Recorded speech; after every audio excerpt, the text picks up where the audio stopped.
Hello, welcome back guys to Motorola channels here. Today in this video I'm going to show you a tutorial how to see Imei number on Motorola G06 Power.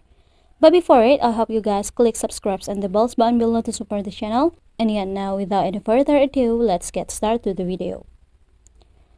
Well guys, first thing first that you have to do here, you just have to open the settings, and then in the settings page to check or see your Imei, you just have to scroll it down until you'll find here the about the phone options.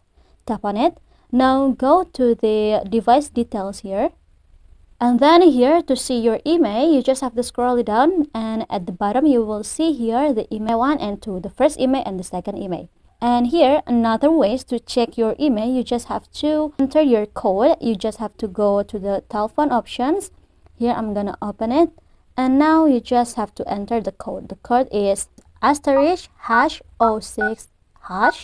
And yeah, this will be a pop-up and you will see here Imei 1 and also Imei 2. And yeah, I think it's enough from me. Thank you guys for watching this video.